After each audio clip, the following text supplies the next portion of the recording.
So this is for the parents. You have a child that is not up to 16 years or 18 years. You should be very, very careful on the way you give them phone. Always try to monitor what they do with their phone.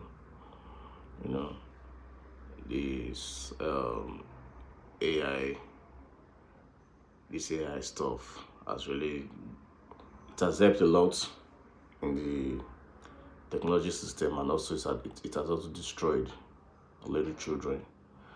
This 14 years old boy was chatting with AI, and he asked AI, how do I take my life? And AI coached him on how to take his life.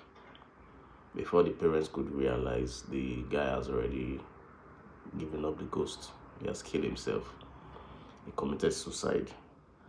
So these are for parents. You have a child, always try to monitor what you do with their phone.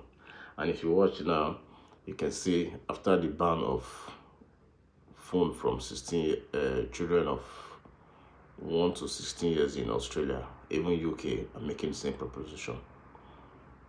They are trying to make sure that children from 1 to 16 does not have access to phone. And I believe it's going to help a lot, because these children do a lot of things in that phone. So as a father, as a mother, you should always try as possible to monitor what your kids are doing with their phone. It's so painful that this little boy lost his life, but that's why it is when you don't pay attention to these children when they're using phone. Try to know what they're doing. Try to check their phone sometime. Anyway, let's see the video. Okay. I had no idea the psychological harm that an AI chatbot could do until I saw it in my son, and I saw his light turn dark.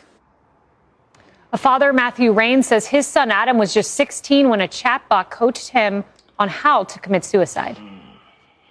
As parents, you cannot imagine what it's like to read a conversation with a chatbot that groomed your child to take his own life.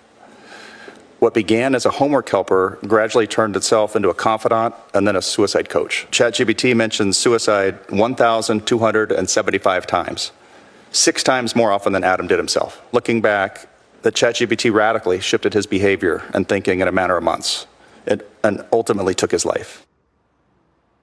Rain explained the chatbot taught Adam how to tie a noose and even offered to write a suicide note. We reached out to OpenAI and Character AI for a statement, but have not yet heard back. Harris, I read this New York Times piece this morning. It came out just a few days ago, and I was stunned. And I called my husband and was like, look, our kids cannot be on internet, cannot be on computers. They just can't. And I just want to point out here, Matthew Sewell, let's pull up his picture, 14 years old. You heard his mother. She was the first clip we played. 14-year-old Matthew Sewell. Let's look at his picture. And this was the last correspondence she found on his phone with the chatbot. I promise I will come home to you. That 14-year-old you're looking at wrote, I love you so much, Danny. Danny was a fake AIA chatbot. I love you too, the chatbot replied. Please come home to me as soon as possible, my love. Then the boy replies, what if I told you I could come home right now, he asked. The chatbot, please do, my sweet king. And then he pulled the trigger. You've watched the video. Let's be guided. Okay, parents, you should be guided. Always try to monitor your children. They are not too big to be monitored. This little boy has lost his life. Imagine if he's the only child of the parents. What would they be feeling now? This can put them into depression.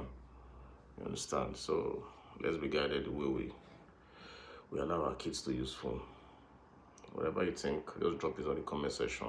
Don't forget to share the video, like the video,